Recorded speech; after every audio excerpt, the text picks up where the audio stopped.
Excuse me.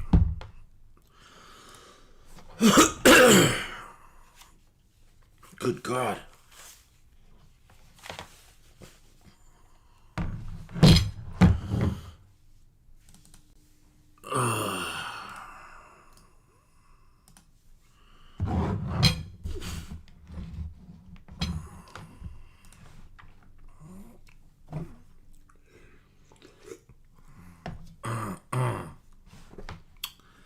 Okay, let's get back to normal.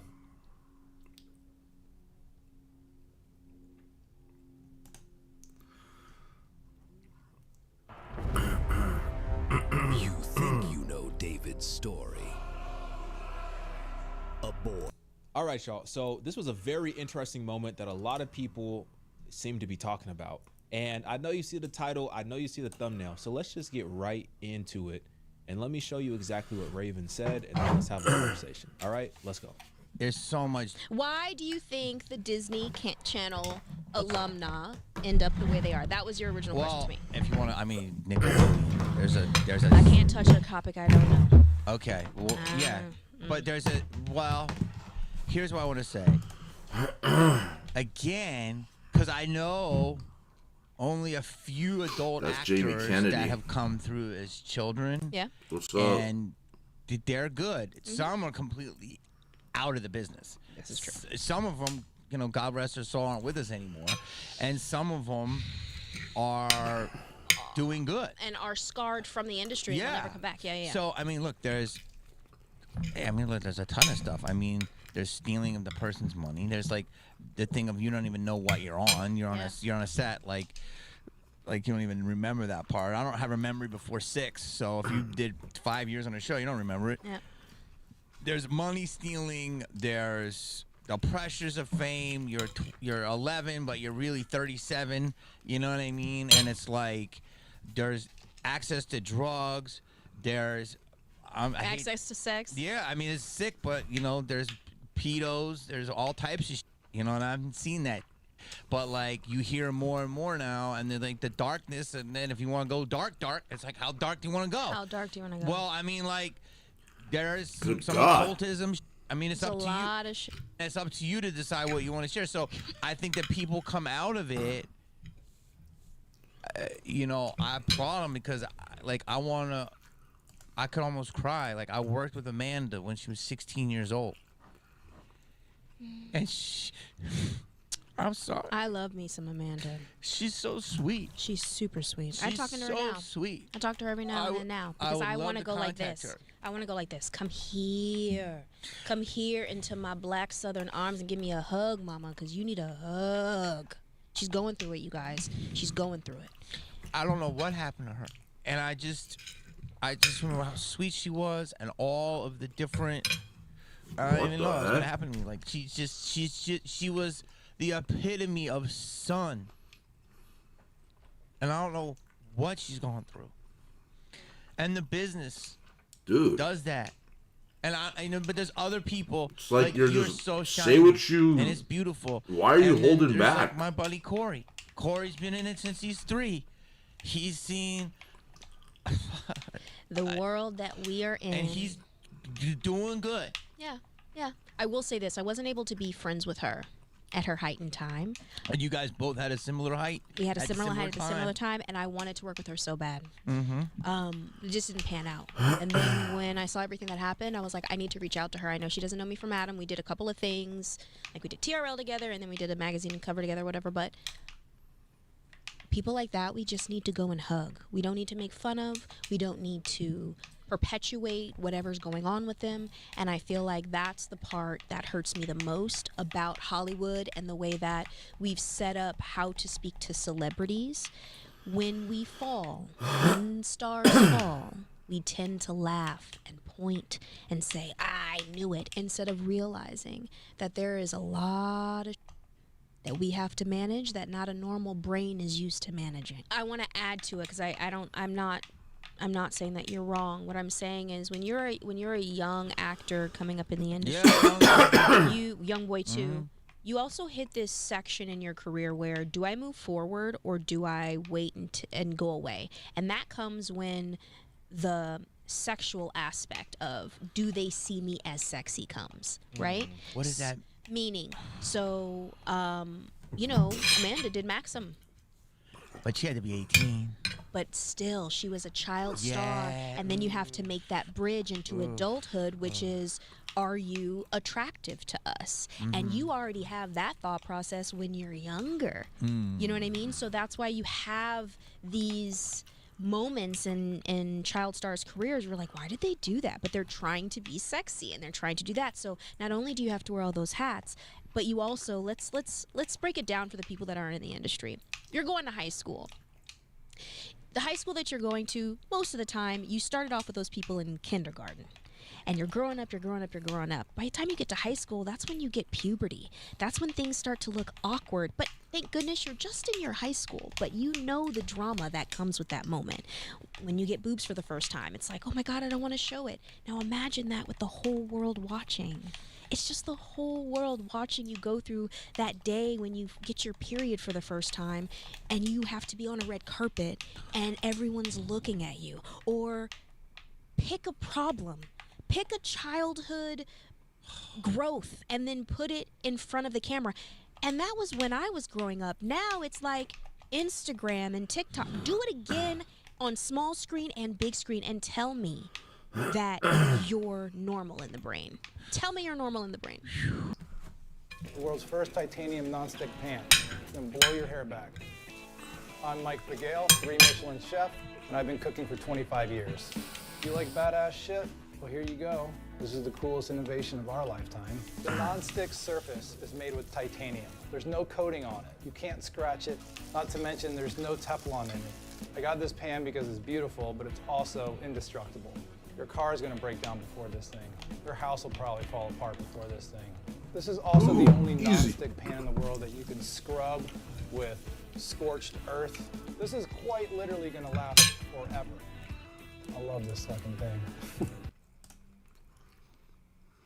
Prove it. I dare to prove it. You're not. You can't be. It's impossible. And like you said a little bit a while ago, you're 11 on a show, but then you're expected to be 35. You know what I mean? And people are like, well, the brain can't handle that. The brain will do anything in order to survive. The brain will change its dynamic and its growth pattern in order to survive. And at 11 years old, please, not everybody does this, but I know that I did it, and I know a lot of people that I grew up in the industry did it. We knew that we were on $1 million shows, and if we didn't show up, we ruined something. The pressure comes. At 11 years old, somebody that's not in the industry, you don't go to school, oh, you're sick, you're fine. You don't go to work. Wow. You don't go to, what? Now it's different, though. Now it's extremely different, and So she said a lot of things very interesting that I want to touch on. She said there's this transition when you're a child star, Disney Channel, Nickelodeon, things of that nature, whatever it is, right? Movies, whatever it is. There's a transition where it's like, okay, are you going to pause?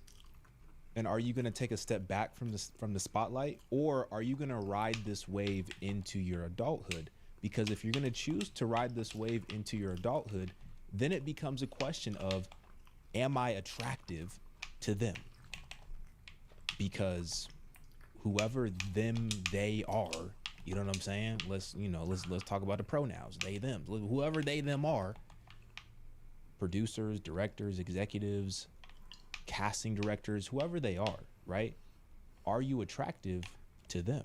Because that's already the conversation that's bubbling up behind the scenes. That's already being had as you are working in your childhood. They're already predicting the path of where your career may or may not go. Because one thing we know for sure, a lot of this industry, a lot of the world is driven by sex. It's driven by lust. So human beings, from an entertainment industry perspective, of course, those individuals are going to have that lens, and they're going to be looking at these actors and actresses, even at a young age, trying to figure out what category can we put you in? What box can we put you in? How can we maximize your marketability so that we can continue this wave and allow you to enter into more and more households and be more famous? And a lot of that is tied to sexuality. A lot of that is tied to lust. And the fact that Raven said that they felt that as children.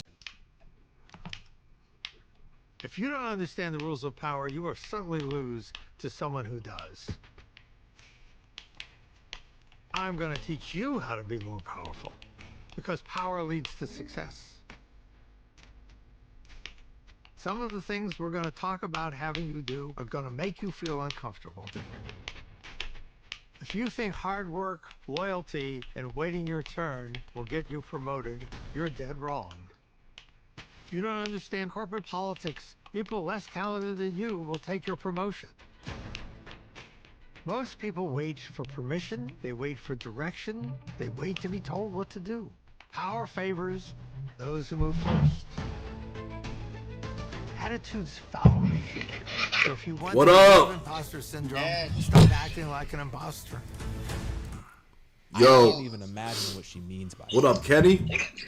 Dude, I did can't anyone even tell you imagine anything what she about me means by fighting that, anyone at the that they improv felt last that night? pressure as children. I heard at the end of the And night. even further, and this is something that What I forgot happened? about, because she had talked about. I don't know, bro. I saw you were I was chilling. a fan when I was a child. And then, show, I was a big fan. we at the end of the night, like somebody mentioned it. I think I'm trying to think who said it. I think Alec. A TV entertainment. Pritchard, or- because I was in front of the TV. Maybe Feinstone. Feinstein? I was watching With the who, Amanda though? show. I was watching all that. I was into all of it, right? But something I forgot about was Bro, I was a little twisted Amanda yesterday, did but talk they said it about wasn't. She was 18 years old, which They said someone said you were getting kicked out is very creepy. at the end of the night, It's an odd. and this is like when they were kicking everybody out. to go from child. So it didn't come up like that. But what what the fuck happened? Because you were chilling. Where now you I was have blackout drunk. these I don't even adults remember seeing who you. are In the beginning, in the main room, you're sitting down. a newly. I brought you water, and then magazine. we were hanging out for a little bit, and then That's very strange. you went to take a piss in Obviously, the this is back, going on behind the scenes. and then the security guard came and he just waited for you, and then She also said it's he told me just to impossible stay, keep be this normal area in your clear. brain when you grow up. So like then this. I didn't see you for like 2 hours after Because the that. next thing she said is that your brain essentially is going to adapt and will do anything. What the hell happened? Where'd you wake up? Excuse me. Your At brain will do home, anything to I woke up survive. at home, but I So don't you put that remember in how I got perspective as home. I somebody don't who's in the remember industry going like there. I Raven. don't remember anything. And you try to understand Damn, that bro. as a child. That she's saying that as a child. I mean, is it gonna be a problem or is it cool? Because as a child, They said that I'm understood banned. The that they were bartender said I involved might have gotten in myself a banned. massive production that made a lot Damn, of bro. I don't know what happened, Kenny. a lot of money. I had, all I heard is And they want you might have got kicked out or got in a scuffle, but lose that spot. Because whoever was telling us it is a said it wasn't like a big deal. They're like, it wasn't a big deal. there is somebody who's trying to take that slot to fill that role. I gotta ask Alec Feinstein if he's the one that told me. The amount of pressure, Damn, dude, and I don't remember the anything. I position that they promise were you, put like in I to can't be even manipulated, understand how to I be even taken advantage of. flipped out. Like, Thank you, Chen. uh, I won't put it aside. I'll be on the phone to you. I mean, bro, when I saw you, Studier like Miss Anna, and I could be like Miss Anna and be that person for them. I was drunk as and shit. I could help a lot of people. yeah, but you were just chilling in the chair. You weren't like. We were recording in the main room. Dan was doing something on stage, and you were just sitting back on the seat, and you weren't moving. You were just kicking back. Laundry combo. Washes and dries in 68 minutes. Even smarter with smart things. How you feeling, man? I'm drunk. I'm hungover. I'm not. And then I have someone hit me. Yeah, on the top of the head, and I have bruises on my body. No way. So I don't know what the fuck caused any of that stuff. Damn, man. Sorry, Kenny. That sucks, dude. What were you drinking, bro? I drank some beers and then some whiskey, but man, like, it's embarrassing. I mean, bro, I don't think it's a big deal. Everyone was kind of wrecked yesterday. You weren't the only one, bro. A lot of people were partying, bro. It was open bar. It's crazy.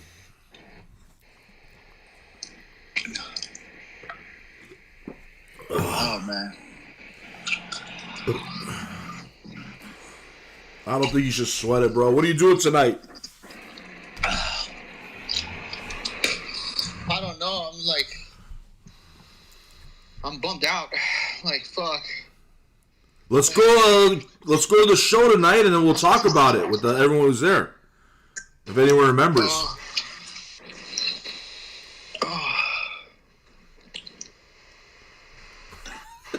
Don't be bummed out, bro. It was a good night. Oh my god. My brain is about to explode. Damn, it hurts like that?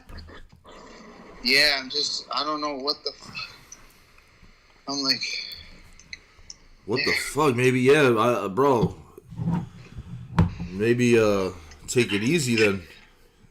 yeah, I left they have my backpack, the bartender, Jenny. My laptop and my iPad and shit is in there. I'm gonna be by there later. On the way to the UBG, I'm gonna pick up Aiden. At the Improv? Oh, they live by the Improv? He lives kind of close. I'll go swing by and ask him if you want. Yeah, I don't. Oh well, it's Jenny. I don't know if she has it at their house or whatever. Damn, this is embarrassing. Cause like, how the fuck did I get myself banned and I don't even remember? Damn, bro, that's next level. That's so fucked up. You're saying I was chilling, cause I don't really like to get into fights. I don't know what caused it. You know what, bro? There was a lot of weirdos yesterday, man. People on edge. They weren't like, you could tell there's a few people that were just, who knows, maybe someone started just reacting to you. You probably, you know what I'm saying? If you're in that, bro, you were calm and cool the whole night. So I don't know, it probably, you probably didn't start it if you know what I mean? Maybe someone else was just fucking doing some weird shit.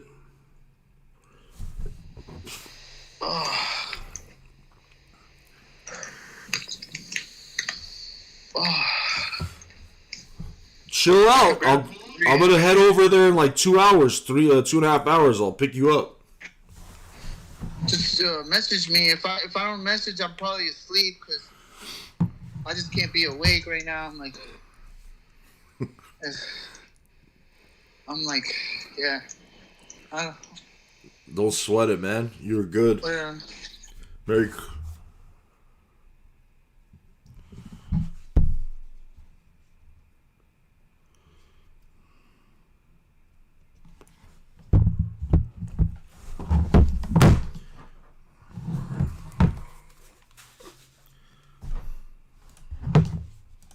is evil. It is wicked. There is no other way around it because these are children. And so you have to ask yourself, from a parental standpoint, were you guys around? You know what I'm trying to say? Like, or was it just a thing of like, hey, this is my child successful. They're making a lot of money. People love them. They have fans. This is great. This must be good for them because look at what it's producing in our life. Success, money, fame, fortune, yada, yada, yada. But internally, as a child, emotionally, physically, spiritually, was that the best thing to allow your child to be involved in? Because after all, they are children. And you would think that their parents would be the ones to properly steward them in the right direction. But once again, the temptation comes and we start making decisions and we start doing things, we start compromising, and that compromise has effects, right? Now, I wish she would have spoke more about like the dark stuff that he was talking about, the occult stuff. I thought it was very interesting. She didn't refute anything. She didn't deny anything.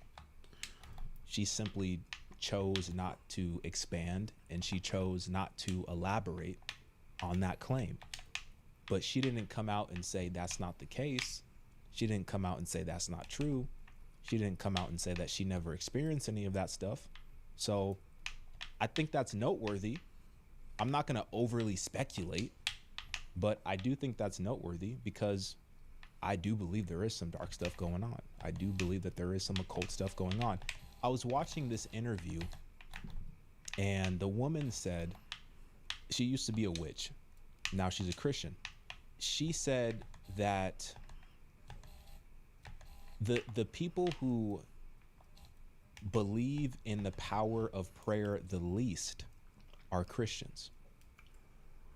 But the individuals who practice occultism and witchcraft and dark magic, voodoo, hoodoo, whatever it is, they understand the power of prayer. They understand the power of communicating with an entity in order to try to achieve something in the physical or the spiritual. They understand the power of it and they do it consistently. But then you look at Christians who have access to the Holy Spirit, which is the only true spirit. Everything else is dark. Everything else is counterfeit, right? I'm not saying that the other spirits don't exist, but there is no truth in those spirits. The Holy Spirit is the only true spirit, the Spirit of God, right? So we have access to the Holy Spirit, but David, the movie. I will not be afraid.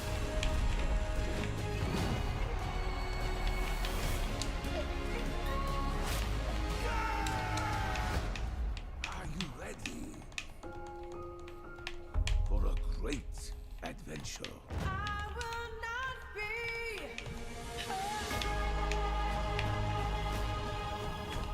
David, in theaters this Christmas.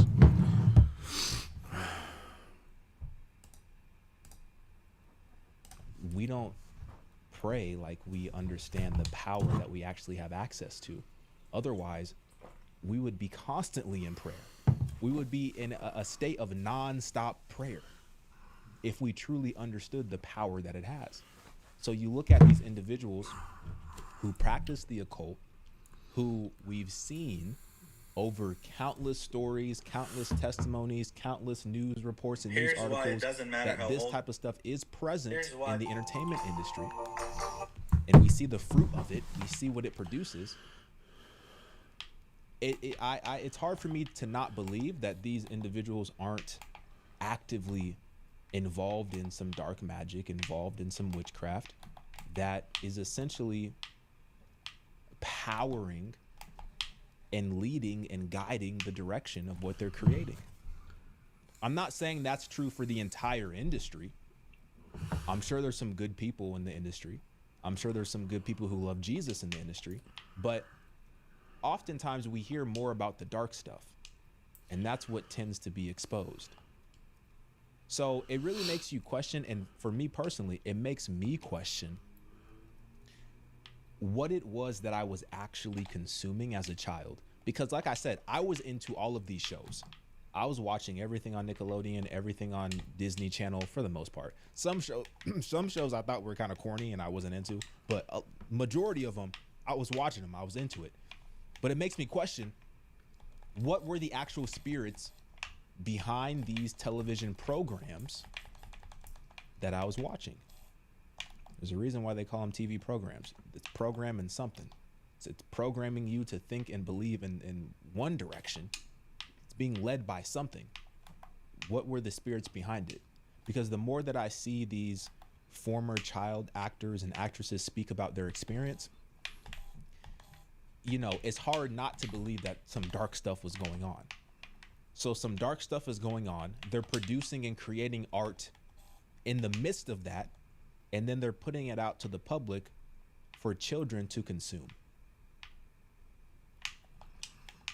It's very interesting. What do you guys think? Get in my comments, like this video. I'm out, y'all.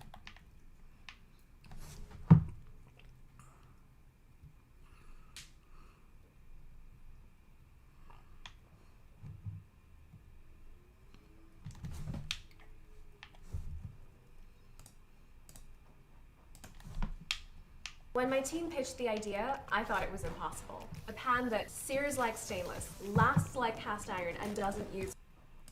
All right, y'all, story time. Client said she was a witch. So I sent her butt home. Now, this has been getting a lot of attention on TikTok recently. You have a Christian nail artist who received a booking from a woman wanting to get her nails done, right? Now, this woman lived 3 hours away, drove 3 hours. When she got to the nail salon, this is what happened. All right. So I believe her name is Humble Me Nails on TikTok. I'll link her page down below for credit and all that good stuff. Let's get into the story. I'm curious to know exactly what went down. Story time with a client that told me she was a witch, and I 100% sent her away. For reference, I'm making this video, and I've tried to make this video 9 times, and it keeps on deleting. I have no idea why. Secondly, I'm pretty sure she is going to make a video. She's a pretty viral content creator as well. I don't follow her personally, but I just want to tell you my story. I'm going to try and break it up and stop the video, because when I make the video full throttle, for some reason, it deletes. So to start off, she comes to my nail room. It is a nighttime appointment, which nighttime appointments are always a little bit scary for me, but you have to work, right? So she comes in, and I immediately sensed uncomfortability. I immediately sensed that this is not good. And I felt uncomfortable to the point where I didn't want to even be in my body. I couldn't explain the feeling that I got. But I got the chills. I felt like uncomfortable. And she comes in here. She introduces herself. She tells me how she found me on TikTok. I still haven't opened my rings to just like be comfortable to talk. I'm just kind of really just like hi and bye kind of thing. She tells me what she wants to do to her nails. Now, for a reference again, yes, she is very dark in the sense of dark hair. She does like dark makeup and stuff like that. That stuff does not scare me whatsoever. That's not what it was. It was that I can sense something. I felt something. Can't explain it. So she sits down.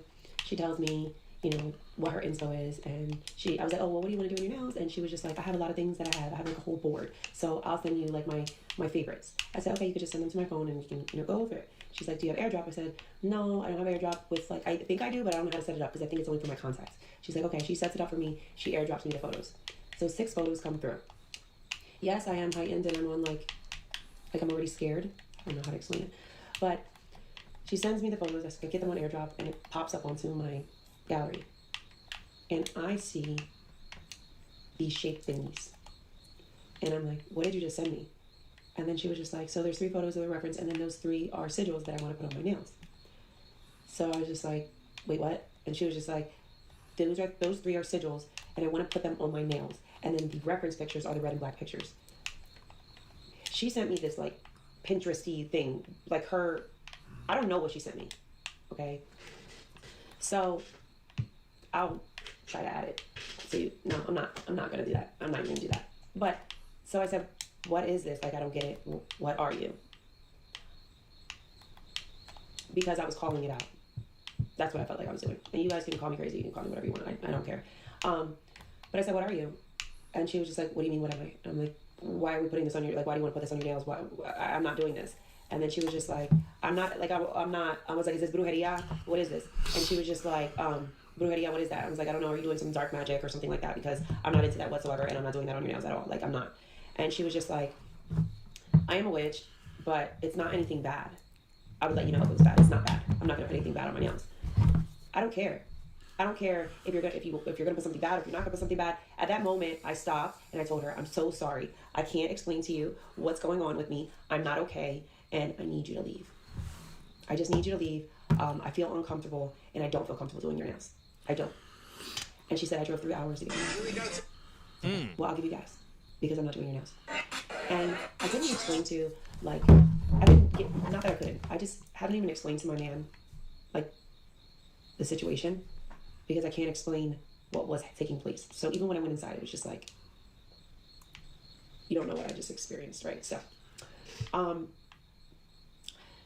she's like, I'm not gonna leave. I just came all this way to come get my nails done by you. I think you're really sweet. I love how you are, and I just wanted to do my nails. And I don't want to say this, and it comes off really bad. It felt like a blanket. It felt like something was I felt like I was trying to be tricked.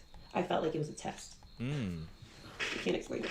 I felt like it was a test, and I told her, you need to leave. I can't do your nails. I cannot do your nails. I'm so sorry. I cannot do your nails. You have to leave. And I feel uncomfortable, and it may not even be you. It's just right now I cannot do your nails. And I try to be as nice as possible. Maybe I am summing it up to sound maybe a little bit nicer than how I reacted. I feel as if I was having an out-of-body experience. I feel as if I'm a child of God, and I feel that I've been brought up a child of God and anointed and been surrounded by love, peace, and Jesus himself. You know, I can't explain it, but I felt as if I let something enter my nail room by the front door, and I needed to leave immediately. And I know she drove all this way, and I'm pretty sure, like I said, she's going to make a video, and you can say what you want, but the presence I felt when she came through and the things that she was saying was extremely uncomfortable. And I'm going to try. I'm going to screenshot it right now. I'm trying to make the video. I'm going to pause it. Let's see what happens. Okay, it's saved. Okay, it's saved, y'all. So, and I just feel like I'm trying to get the video out there, and it's just like not letting me get the video out there. So she left, and she wrote me a really long message, and I don't know. I feel like, please be aware of your surroundings. I don't know any other time that you would be in the beauty industry that you do something that you don't want to do, but like when doing nails, when interacting with people, like please understand that if you're saved, and I can't even tell you guys what the message I'm trying to say right now, but when I was telling her to leave, you have to leave, you have to leave, you have to leave, I felt it getting stronger and stronger, the urge for her to leave. And I did yell, and I did say, get out, I need you to leave, because she wasn't listening to me, and I needed her to leave right then and there. The Holy Spirit was really telling me in that moment, like, you need to leave, and I can't explain it to people that don't understand. Like, if you just don't understand, you're not going to get it. I'm not going to turn off the comments on here, and I'm not going to make it a thing where, it's honestly, if you can't, it's about to cut off, y'all. I'll make a part 2. So, you know, sometimes it's hard to explain in words when you encounter these types of situations. But in the spirit, it makes complete sense. You know what I mean? And you get hurt in a car accident and they give you a check that wouldn't cover my shoe shine? That's disrespect. With Case Connect, you don't just settle, you settle the score. 30 seconds, they scan. The interesting part is, so she walks in, so she drove 3 hours, which is absolutely insane. I don't know anything about this type of stuff. Because obviously, first 10 minutes were useless. I don't be getting my nails done. You know what I'm saying? I ain't sweet like that. I don't be doing that. But you know, from a woman's standpoint, is it typical to drive 3 hours to get your nails done? That seems like a lot. I wouldn't even drive more than 30 minutes to get a haircut. You know what I mean? And you know how I feel about my haircuts. I need my haircuts. A sigil. This is what she asked. She said, I want you to draw these 3 sigils on my nails, right? So what's a sigil? A symbol with a specific magical or mystical meaning, often representing an intention, desire, or outcome. Historically, sigils were seen as the pictorial signature of a spirit, granting some control over the being. But modern usage, particularly in chaos magic, involves creating a custom symbol from a personal goal. They are created to focus intent, can be charged with energy, and used in various practices for manifestation, protection, and other purposes. Pagan. Long story short, right? And this whole conversation of like, oh, it's okay, like I'm a good witch, I'm not one of them bad witch, I'm a good witch. I don't know what type of PR company these witches got nowadays. Ain't no such thing as a good witch. Ain't no such thing. Y'all trying to flip the script. Y'all trying to change. Y'all trying to rebrand witches. Like, that's very interesting. Historically, they were seen as a pictorial signature of a spirit, granting some control over the being. That's very interesting.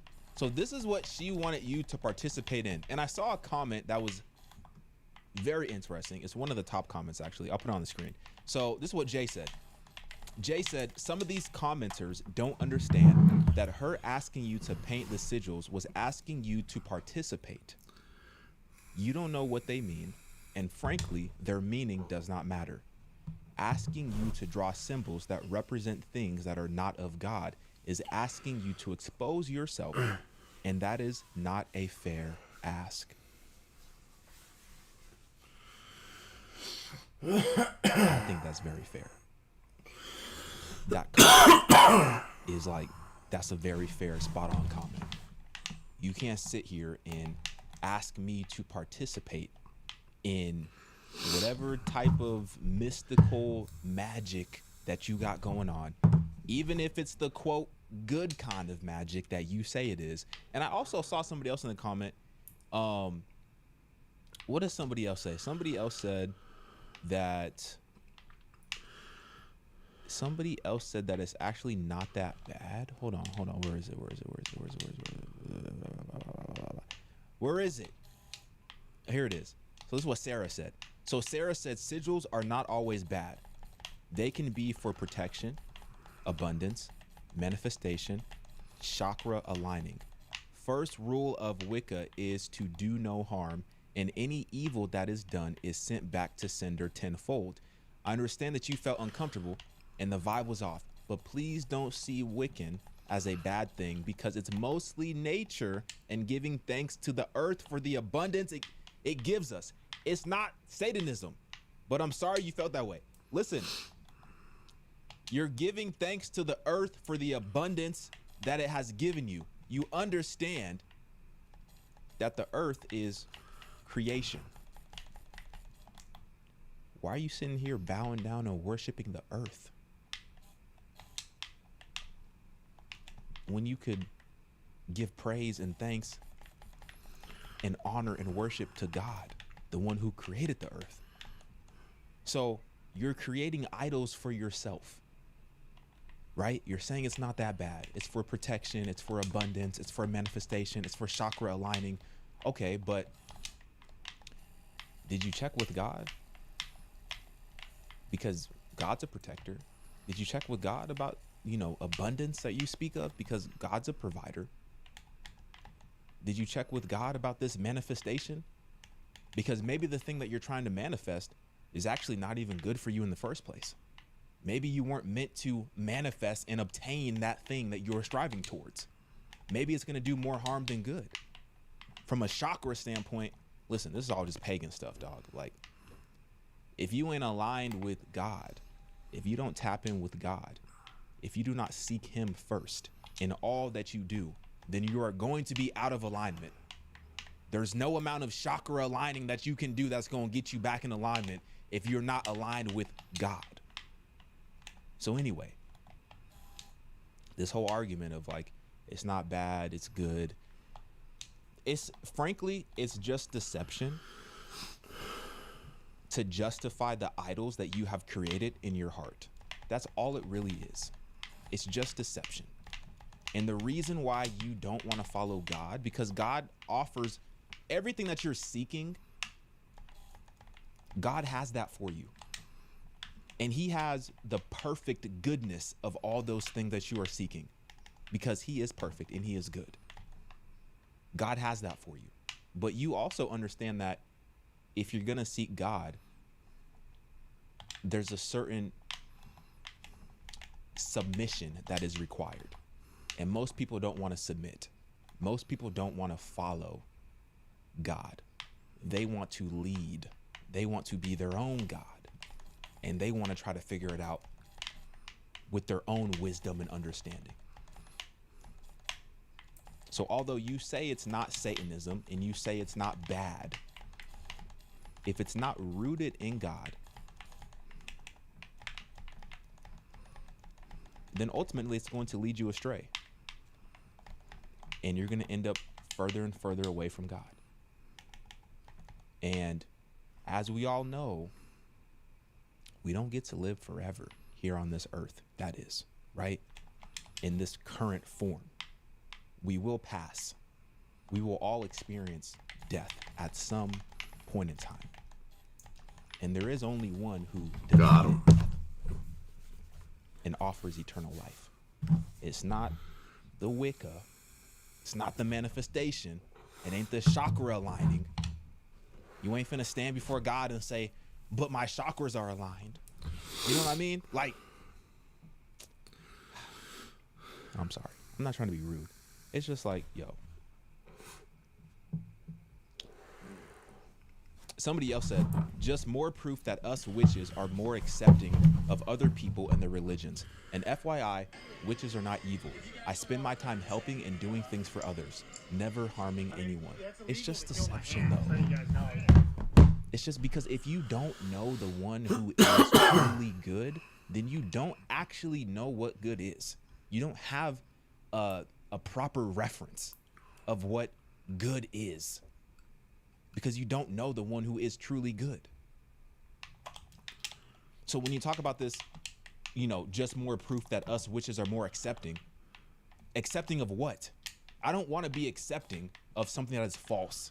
If something is false, if something is harmful, I don't want to be accepting of that. I want to call that out.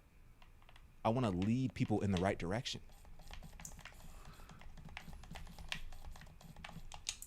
Okay, I'm done.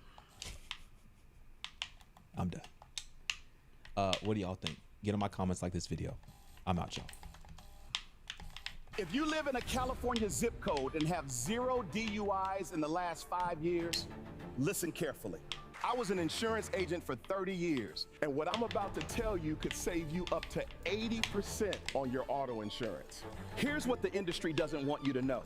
California drivers pay the most for car insurance out of any state in the country.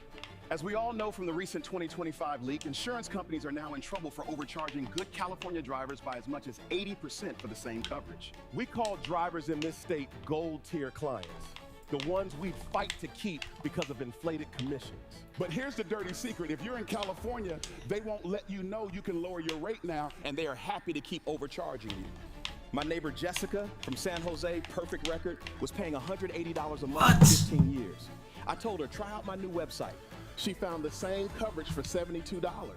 Saved 60% after filling out the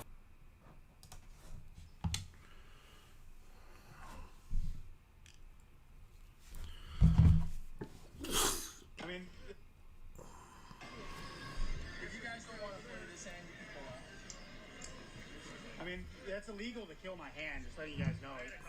No, I'm saying you can't kill my hand in the middle. I don't want the 14 anyway, but just future reference, you can't just kill a hand. He's a manager. I mean, but that's illegal. I mean, we'd have bigger problems if we had like a 20 or something, but what's up? Hey Diego, all I'm asking is we're gonna back you off of the tables. You can stay on the floor and you can play slot machines, but we can't have you play tables. I can't play stud either? No stud, no blackjack, no stud, no tables. Only Okay. slot machines, yeah, you can stay on the floor, but no tables, alright? Okay. Alright. You can't kill my hand like that in the middle of that, by the way. Why? For what reason? It was a legally accepted wager, right? For the reason that we were backing you off. Yes, but it was a legally accepted wager. And we're also well within our rights But not in the middle of a hand. Not in the middle of a hand. What's your name? My name is Matt Vivon. Okay. Take it up with Iowa Racing. Can I actually do that? Like, can I talk to a manager or something? I am the manager. Well, can I talk to your manager? Because you can't kill the middle of a hand. Yes, I can. Why? For what reason? For the exact reason that we just backed you off. You are not allowed to play table. Yeah, but I've never been here before. Exactly. But you can't do it in the middle of a hand. Yes, I can. No, you can't. You can say it all you want. Doesn't change. What's the reason? Well, what's the reason you're killing it in the middle of the hand? Because you are not allowed to play a table game. Simple as that. But you accepted the wager before you told me I wasn't allowed to. The wager was out there when I got to the table. Yes, and it was accepted by the casino. Had I been here before the hand But you weren't. But you weren't here. But I was here before the hand was resolved. So why are you killing the hand in the middle? Like that's an obvious gaming, right? You Like are not allowed to play table games. now I'm not, but before I was. So We have the right to kill any hand. We own that right. We're allowed to kill any hand. any hand at any time. You accepted the wager. I gave the bet back to you, so I did not take Yeah, but not in the middle of a hand. Like after the hand is resolved, then you can kill. But you can't do that. Argue this all you want. My answer is not going to change. I'm gonna call her up a sip. We'll call you up, Diego. We'll get you. If you guys don't want to play this hand, you can pull out. I mean, that's illegal to kill my hand. Just letting you guys know.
Ugh.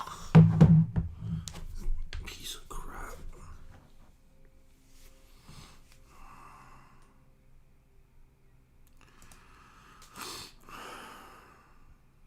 If you're going to just be magnification everywhere, that means you're going to be constantly off and on, going to talk to people. Oh yeah, good to see you.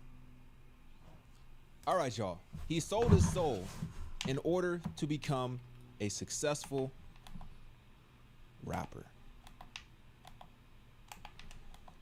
I lead this is a story that they saying. Now this story has taken off, it's gone viral, millions of views. People are already dropping names about who they think it is. People, I don't know, people they talking about Lil Baby in the comments. They talking about a bunch of different stuff in the comments. I don't know what's going on. Let's watch the video. Let's figure out what's going on. Let's react to it together. All right. Let's go. This girl emailed me and she was like, my ex-boyfriend sold his soul or channeled a demon to become a successful rapper. So I wasn't actually going to post a lot this week because I'm actually at my mom's house. I'm in her guest bedroom, but this one's really good. So she told me that she met this guy in high school. They went to high school together. He dropped out. She graduated. And actually in high school, they weren't together because he actually had a baby with like some girl that she knew. Like they weren't really friends, but whatever. He has a baby with her. She graduates. He had dropped out to become a successful rapper and like work on his rap career. After they graduate, somehow they get together. I'm not really sure the details on that, but pretty soon after they get together, she gets kicked out of her family's house. I don't really know the details on that either, but she said it's not really relevant to the story. So she moves in pretty soon after they start dating with him, his mom, and then sometimes his daughter's there. They have virtually no money. He's working a little bit. She's working at the mall. She's going to work every day. She's trying to help him provide for his daughter, and he's working on his rap career when he's not at work. He does a song that goes semi-viral around 2020. That song got attention of a big producer who lives in Los Angeles. The producer's team reaches out to him and basically tells him, hey, we want to bring you out here. We want to like work with you. And he's all excited. He goes to her. He's like, I can't believe this is happening. She's like, you need to go, baby. They fly him out. He doesn't talk to her a lot that day, but he basically just tells her, like, I'm with these people. Like, they're super important. They're teaching me everything I need to know. But he does FaceTime her that night while he's at the studio. He calls her the next morning. He's like, hey, I'm going to be pretty busy today. I don't know how much I'm going to be able to talk to you, but, like, just so you know, everything is going really, really well. I'll tell you about it when I get home. He was supposed to fly home the next day. He was only there for 2 days. So he gets home. He's all excited. He says, like, he's going to continue working with these people. I don't know if there was, like, a contract signed or whatever, but basically, he's hook, line, and sinker. He's in with them. He tells her about the producer, and then he tells her about this girl that's, like, the producer's assistant or, like, part of his team. I'm not really sure her role, but we're just going to call her Jazz for the story. And Jazz has sort of been, like, the point of contact that her boyfriend is working with this whole time. Like, she's the one that reaches out on behalf of the producer. She's the one that makes all the travel arrangements. So the night that he gets home, after he tells her all about his trip, all about all the people, he just basically tells her, hey, I might be different for the next couple weeks because I'm in work mode. Like, this is what I'm doing now. I need to take it seriously. So, like, don't be offended if I'm a little bit different or if I'm a little bit distant because I'm not going to be able to dedicate as much time to you as I have in the past. She said up until that point, like, they really did have a good relationship. He was a good boyfriend. He always tried to make her feel special, even though he didn't have a lot of money. He would always tell her, like, I'm going to get big so that I can get us a nice house. I can get my mom a big house. Like, we're going to have a really, really good life. Like, you just have to believe in me. And she did believe in him. So it's a day after he gets home from his trip. She gets home from work. He's in his room doing, like, recording or whatever he does. She walks in the bedroom after work to, like, change her. He turns to look at her, and he's like, what the F are you doing? Get the F out of here. She said he had never talked to her like that. She was, like, taken aback. Like, what's going on? It was like Dr. Jekyll, Mr. Hyde, different person. So she's like, what is your problem? She's like, don't talk to me like that. And his face softens, and he's like, I'm sorry. Like, I was just in the middle of something. He's like, I was just really, really into it. Like, you just surprised me. That's all. And so she's like, okay. Like, she lets it go because this is the first time it's ever happened. So she tries to be nice, and she's like, well, show me what you're working on. Like, I'm invested. I want to know. So he brings his laptop over. They're sitting on the bed. He's playing her the song that he's been working on that I guess he worked on while he was in LA with these people. And his, like, iMessages pops up on his computer because she said his texts were linked to his MacBook. And the text is from Jazz. Like, she sees the name, and the text says, let me know when you meet him and how he works for you, LOL. He exits the message out almost as soon as it pops up. Like, he did not want her to see it, she felt like. So she was like, what was that? Like, meet who? And he was like, oh, just another person that they work with. Don't worry about it. So she's like, okay, let's it go. Couple weeks go by. He has another trip to go out and meet these people and work with them. She takes him to the airport. She's like, let me know when you land. He's like, I will. I love you. Bye. Gets on the plane. He lands. He doesn't text her. She checks his location. They shared locations on the phone. She sees that he landed, but she figures he's busy. He got picked up as soon as he landed. She's also going into work, so she doesn't think about it. She goes to work. She checks her phone on her break. He still has not texted her. It's been like 4 hours. So she texts him. She's like, did you make it okay? Checks his location. He's somewhere else. Not the same address that he was at the first time he was there. So she's got like 30 minutes on her break. So she looks up the address in her Apple Maps or whatever, figures out it's a house. It's a nice house. She texts him again. She's like, just call me when you have a minute. No response. A couple hours later, she gets home from work. His mom's there. She's like, hey, have you heard from so-and-so, her ex? His mom's like, no. Like, have you? And she's like, no. She's like, you should call him. So his mom calls him. He doesn't answer. The phone rings, so it's on, but he doesn't answer. So for the next 2 hours, her and her boyfriend's mom are trying to call him, but he's not answering. The phone's ringing. All the messages are being delivered. She goes like full FBI mode, and she realizes that his iCloud login is logged into his mom's iPad because his mom didn't have one. She used his account to like get games, or she used it for something. So it was logged into her iPad. So she logs into his messages. At this point in the email, she told me she doesn't care if other people think it's wrong or sneaky because you would do it too if you were in her situation. And she's able to pull up all of his text messages between him and Jazz. And she said when she first looked at the messages, she expected to find something like he was flirting with this girl or he was cheating or doing something scandalous. But actually it wasn't the case at all. There were no flirty text messages, but the messages were like super cryptic and just didn't make any sense to her. She scrolls all the way back to when Jazz texted him, let me know when you meet him and how he works for you, LOL.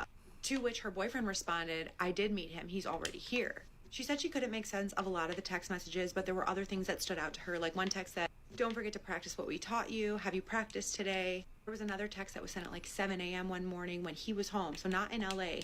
And it said, "Did you meet with him last night? How did you sleep?"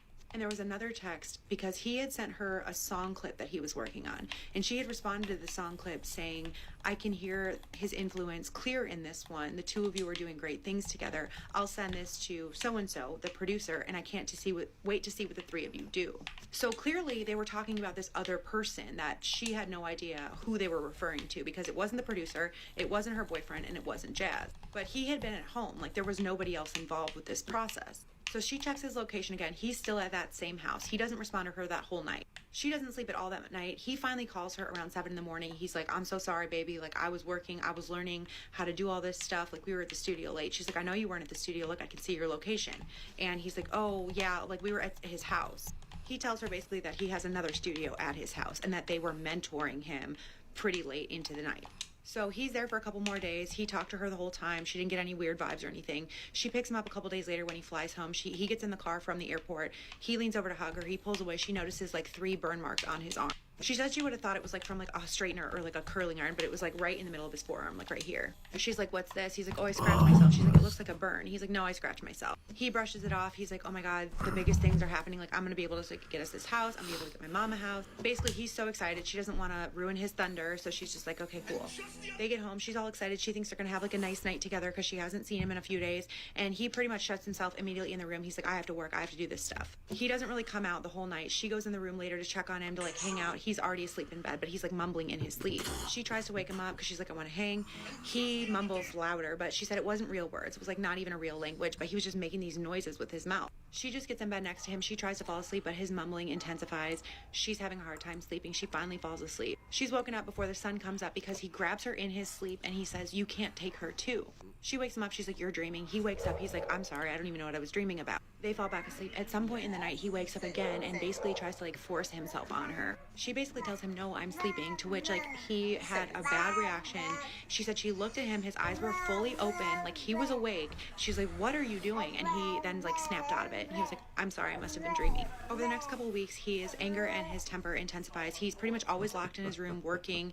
He's constantly snapping at her, his mom, and his daughter. At one point, he yelled at his little daughter so loud that it scared her. She was crying. She ran to her to comfort her. So now she's like taking care of his daughter pretty much all the time. And then it comes time for him to go back to LA. So she's like, "I want to go with you this time." He's like, "Okay, cool." They get to the airport.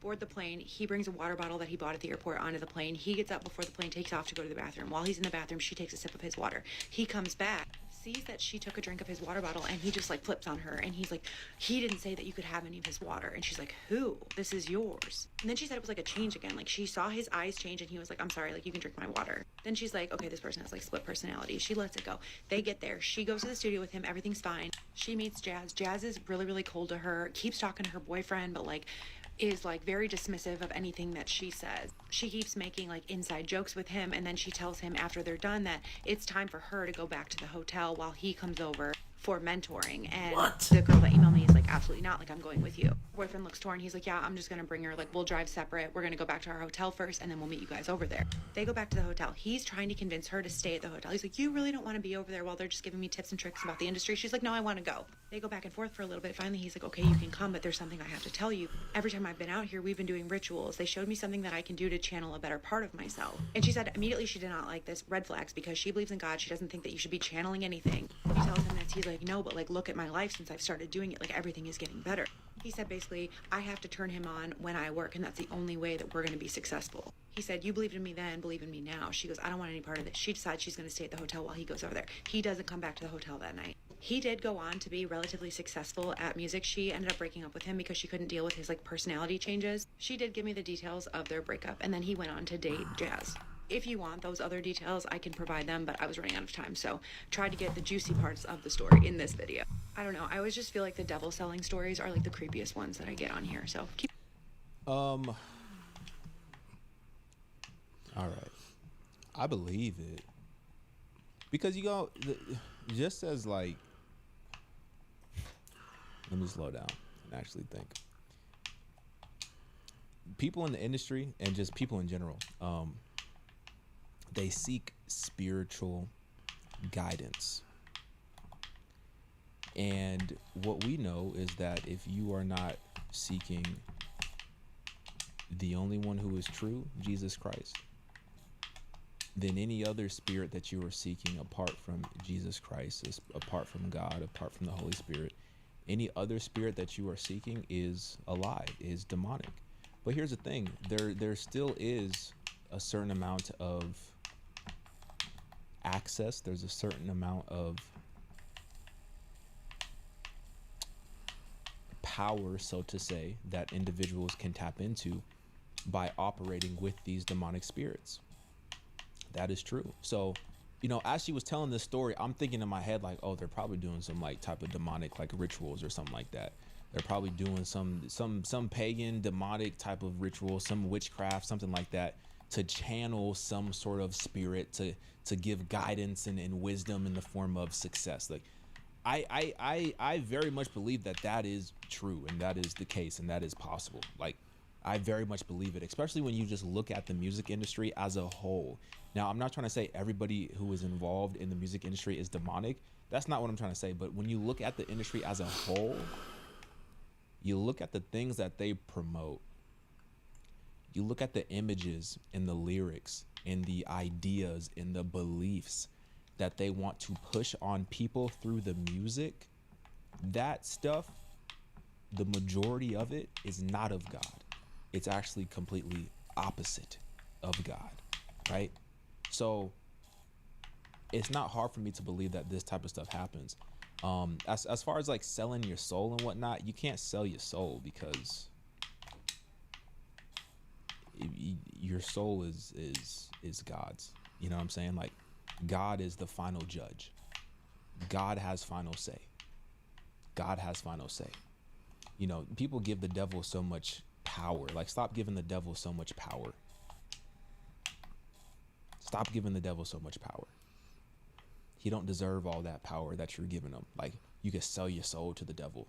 You can't sell your soul to the devil. God is the final judge, and that is it. But you can be influenced by the devil. You can be influenced by demons. Absolutely. 100%. 100%. And that's possible. And a lot of people are under that type of demonic influence or demonic possession, whatever you want to call it. But you know what? God can still redeem those individuals if they seek him. Then there is still redemption, even for those individuals. I know people who have testimonies where they were actively in witchcraft. They were actively channeling these spirits. They were actively doing these rituals. I know people who have those testimonies. I've spoken to them. And now they came out of that by the grace of God, and now they follow Jesus Christ. And they have redemption. They have salvation. Your perfect domain is out there. Go to Wix and make it yours. Claim your space online. Own your name, your brand, your breakthrough. And the rest just clicks. It all starts with a domain. What's yours?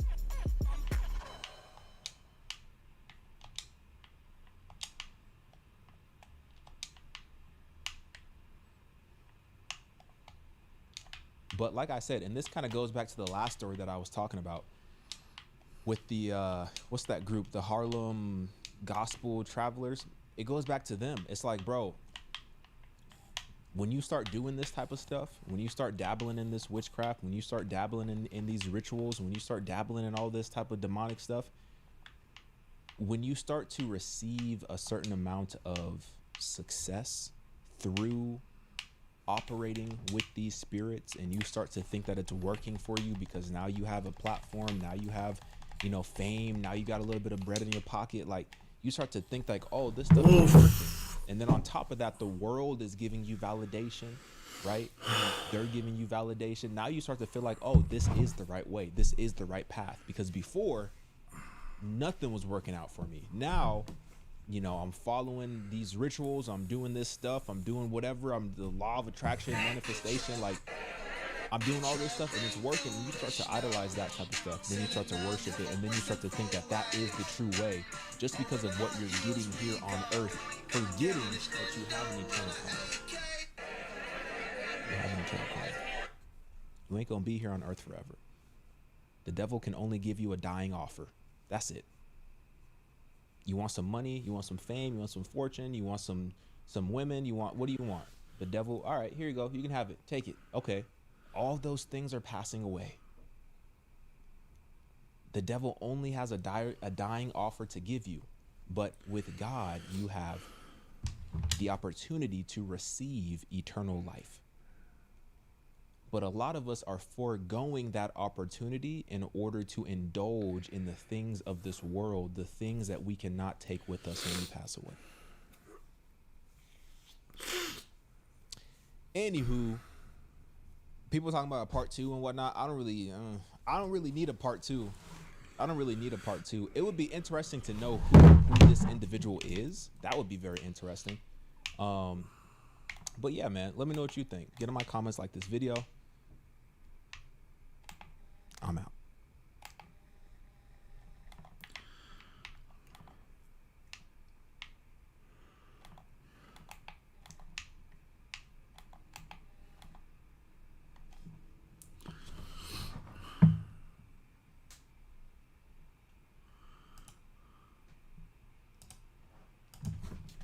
So how would you purify water in case of a blackout? Oh, I'd boil it. Boiling kills bacteria, but it doesn't remove All right, y'all. Let's get to this Cardi B story. I need to address something before we get to this Cardi B story. This is something that's really been a topic of discussion pertaining myself.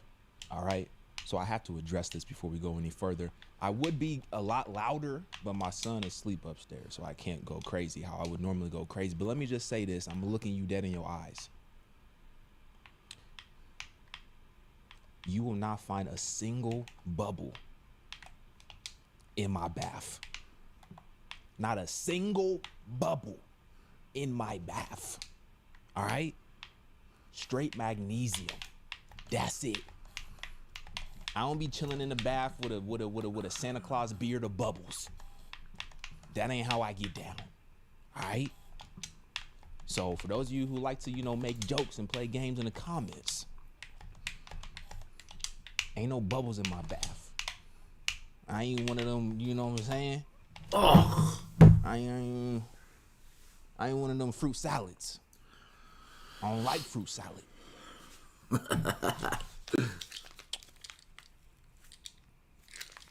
You won't even find a fart bubble in my bath. All right, let me relax. Let me chill out. Let me chill out. Let me chill out. Let me chill out. This is the last time I'm gonna address my personal hygiene decisions. All right, the last time I'm gonna address my personal hygiene decisions. Some of y'all need to take a bath. BAFF, a bath. Some of y'all need that. You're stressed out too much. Get in the tub. It'll do you right. All right. This video is sponsored by baths. Anywho, I'm sorry. The fart joke was crazy. I just had to say it. I know at least a couple people go and really, spit out their coffee or something on that one. That's what I'm hoping for. I hope somebody spit out their coffee on that fart joke. Anywho, let's get back to the business. Let's get back to the basics. Let's get back to what truly matters. All right, Cardi B. She was getting pressed by Kanye. She's getting pressed by Kanye. And Kanye said this. He said, where Cardi B gonna be 10 years from now? They used her. And Cardi B responded. And she said 7 years, 1 album. Which is not really a flex, but okay. And she said, still being a topic and still being asked about my music, I'm anointed. And that got a lot of people talking when she said that she was anointed. And she said, I have a real fan base. They come and go, but the brim is still here and will stay. I don't know what brim means. So I don't know what that means. But a lot of people were talking about her being anointed and her, saying that she's anointed. This is not the first time that she said that. This is not the first time that she said that. She actually made a whole post. When was this? This was 2024. So this was just last year. This There's a story that came out last year that said that Cardi B denies witchcraft claims and says that she's anointed. And she even takes it a step forward. She even takes it a step further, and she said that, you know, Jesus chose her or something like that. You know, something like that. I don't know how many of y'all have seen this video. I'm just gonna give you a little bit of a warning right now. Cardi B, she's, you know, self-proclaimed anointed, but her language is far from anointed in this video. All right. So that's your fair warning before we get into this clip. All right. So let me play this clip. I thought it was very interesting, and then I want to continue our conversation. All right, let's get to it. What the heck is this? Okay, hold on. Technical difficulties. Let me go back here. Let me refresh the page. Anyway, you know, how you guys doing? You guys doing good? Okay, we're good. Here we go. This has been some real weird shit that been going on. And this has been happening all year and all last year. I want to tell y'all something. A lot of people that have been doing to me, I suggest y'all not to do to me, because let me tell you something. I cannot touch everybody, okay? I cannot touch everybody. And I'm not a person that is like, I'm going to get my get back, I'm going to get my leg back, I'm going to get this person this, I'm going to get this person that, because I just can't. Like, it's like I can't fight the world. But let me tell you something. When you think that you're going to do something to me on purpose to hurt me, shit is going to come back to you. It always come back to you. I promise you, if you feel like you're going to be petty to me, or if you a bitch or a nigga that feel like you're going to be petty to me, I promise you, you're going to get a day in your life that you're going to be on your fucking knees asking yourself, damn, why am I going through this? What did I do that I'm going through this shit? And you want to know what? And you want to know something? The image of my fucking face is going to come up in your mind. You're going to go through because you fuck with me. And you want to know why? It's not because I'm a fucking witch like y'all make it seem, because I'm Dominican, y'all be thinking I'm doing black magic. No, it's because I'm fucking anointed. I was picked by Jesus. No, I'm really one of God's kids. You want to know why I'm really one of God's kids? You want to know how I know I'm anointed? Let me tell you how I know I'm anointed, right? Because you know how many strippers are in America, in the world? You know how many strippers are in America? You know how many have a fat? You know how many could rap? And God chose me to be famous.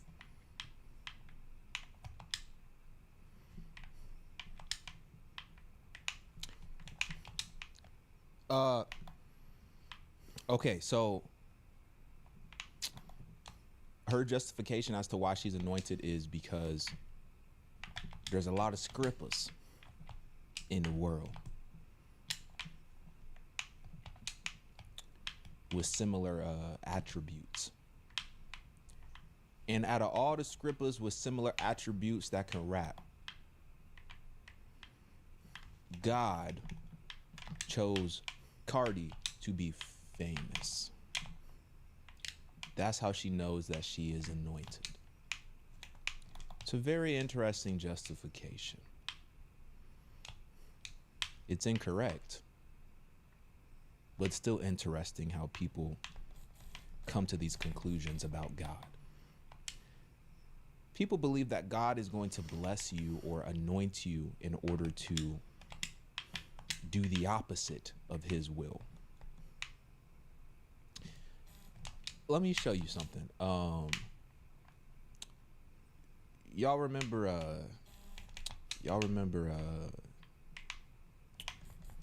Jesus? He was really anointed.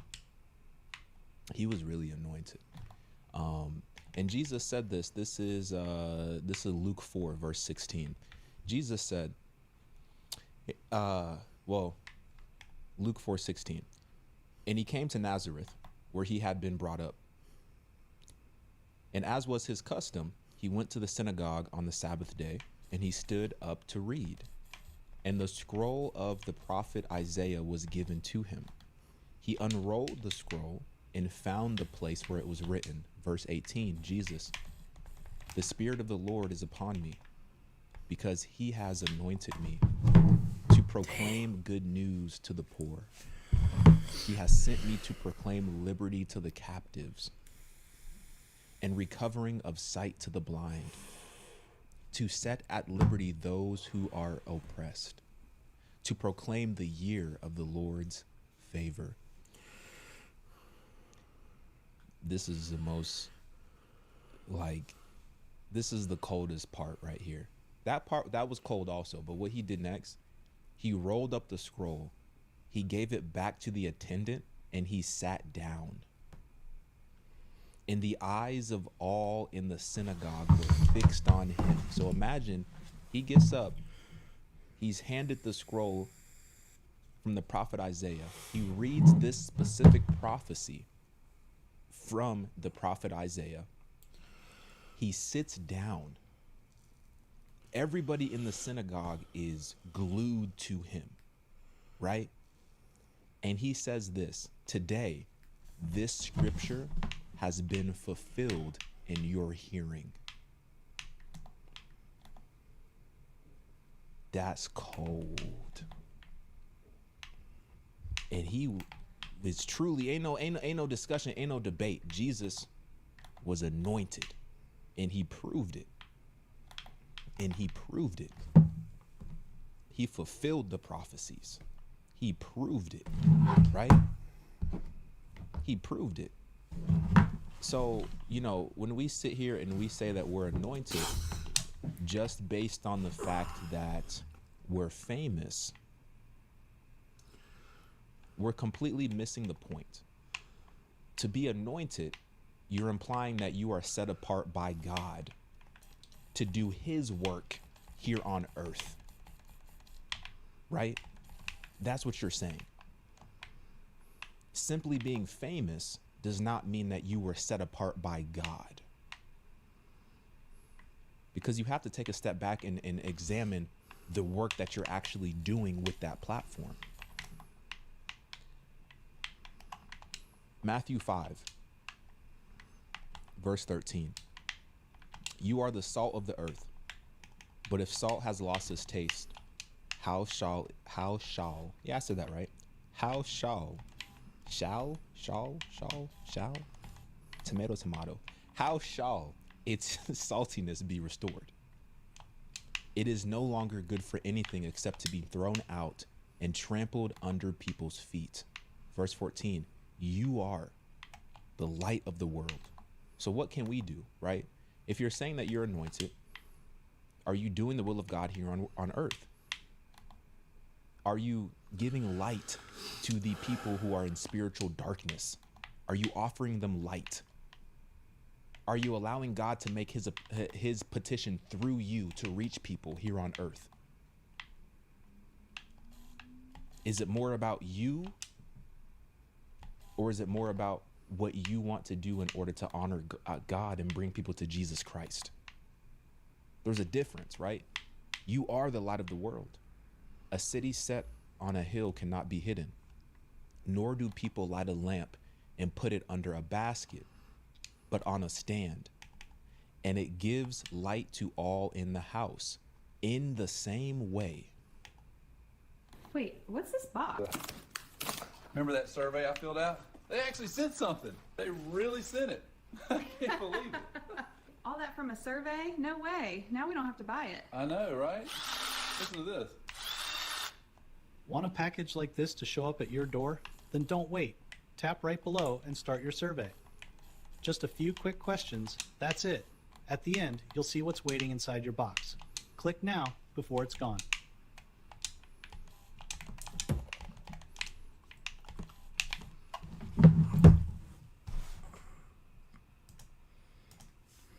Let your light shine before others, so that they may see your good works and give glory to your Father who is in heaven. So in the case of Cardi B, right? I was just on her Instagram. Let me pull up her Instagram. I was just on her Instagram, and this is just one example when it comes to Cardi B. Cardi B.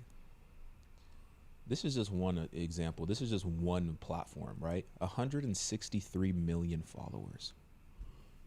163 million followers. I'm just asking a question. This is not meant to be judgmental, but some of y'all are going to take it that way anyway. So, hey, what are you going to do, right? I'm just asking a question. As somebody who says that they were chosen by Jesus, as somebody who said that they're anointed, and I listen. Can we just keep it real? Like, there's not very much. I don't know. I'm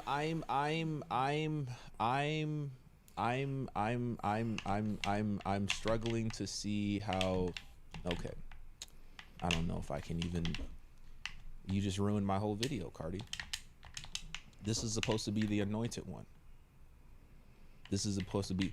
You know what I'm saying? Like, I don't know how this is. She just ruined my entire video. She's ruined my entire video. Do you understand? Kids watch this program, right? Kids are watching this program. And this is my point. Some of y'all gonna be upset. Maybe I just leave that in. Because this is my entire point, right? If you're gonna be set apart, then you are called to be the light of the world. What? Right? You don't put that lamp, you don't put that light under a basket. You have almost 200 million people following you. You don't put that light under a basket. You make that abundantly clear what you believe in, and not only just with your words, but with your actions, right?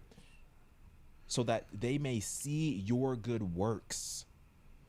A lot of people don't want to talk about this. Faith without works is dead. So they might see your good works and give glory to your Father who is in heaven, right? A lot of people don't want to talk about this. Faith without works is dead, right? James 2:14. What good is it, my brothers, if someone says he has faith but does not have works? What good is it? What good is it? If somebody says they have faith but does not have works, can that faith save him? That's the question. Can that faith save him? If a brother or sister is poorly clothed and lacking in daily food, and one of you says to them, go in peace, be warmed and filled, without giving them the things they needed for the body, what good is that?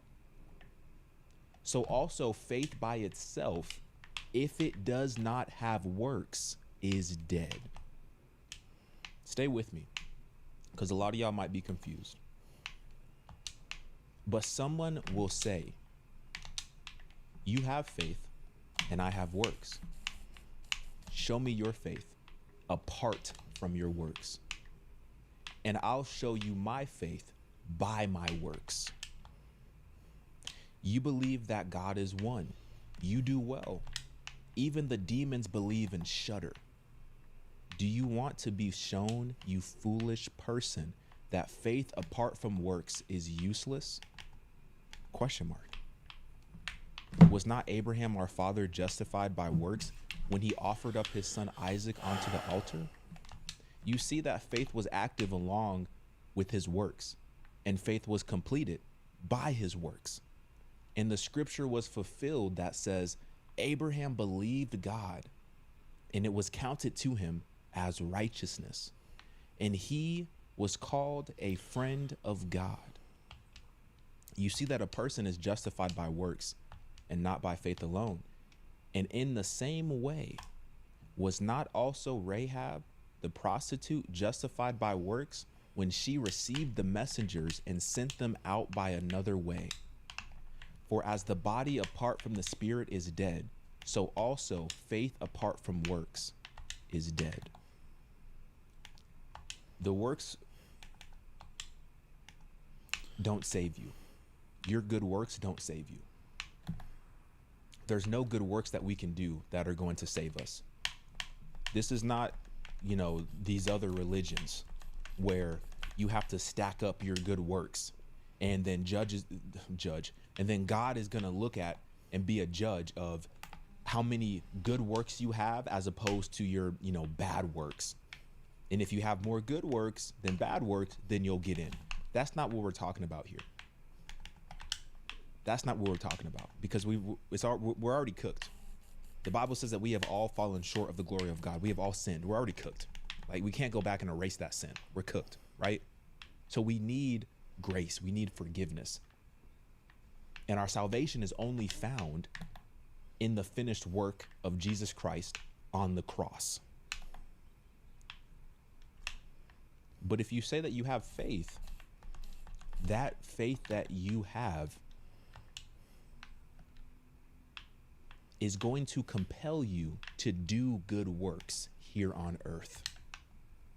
It's going to compel you to do the will of God here on earth. Abraham, God told Abraham to sacrifice his only son. What did he do? He took his son to the altar, and God stopped him.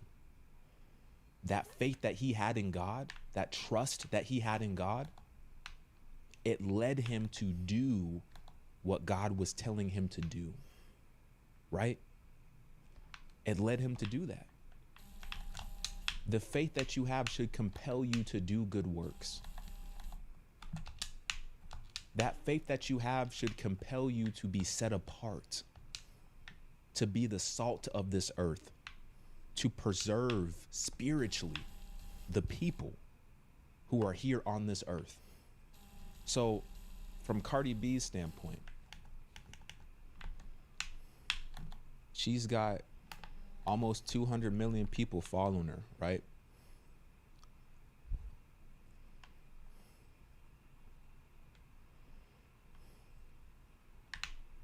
Are you leading those people out of spiritual bondage? Or are you a contributing factor for the reason why they're still in it? Are you leading those people out of their lust addiction? Or are you a contributing factor as to why they're triggered and why they feel this lust in their system by way of what you're posting to your almost 200 million fans? That's not anointed activity. It's not. It's not. That's not anointed activity. And this goes for each and every one of us. This goes for each and every one of us. You don't have to have 200 million followers to be a light on this earth. You don't even have to have any followers to be a light on this earth. But how are you living? What is that faith producing inside of you? What type of good works is that faith producing? Oh my gosh. How is that being displayed to people when you're out and about? How is that being displayed to your family? How is that being displayed to your friends? How is that being displayed to your community? How is that being displayed to your coworkers?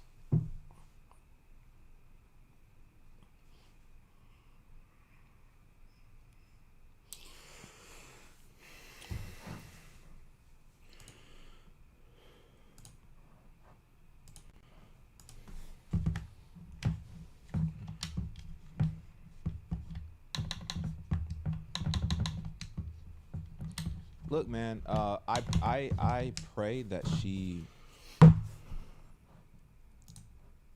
comes to a realization of what really matters. I pray that she comes to a realization of what really matters. Just because you have stuff, just because you're rich and famous, it doesn't necessarily mean that you're blessed. It could, you know, it definitely could mean that you're blessed, but not in every situation. Not in every situation. You know, and this is one of those situations where I pray that she receives eyes and ears to recognize what's really going on around her and what she's really involved in. And, you know, this is something I've been talking about a lot recently, is the fact that there's a lot of hardened hearts right now. A lot of people have very hardened hearts.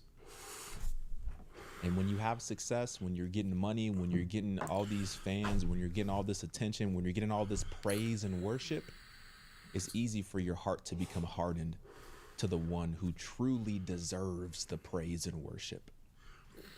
And I just pray that she can come out of that, you know, because like I said, almost 200 million people, like, and let's just, maybe these are bots or whatever. Even if half of those people are bots, okay, 100 million people, that's a lot of souls. That's a lot of souls. That's a lot of souls. And heaven and hell are very real places. And you're gonna go to one of them. You know what I mean? So, yeah, man.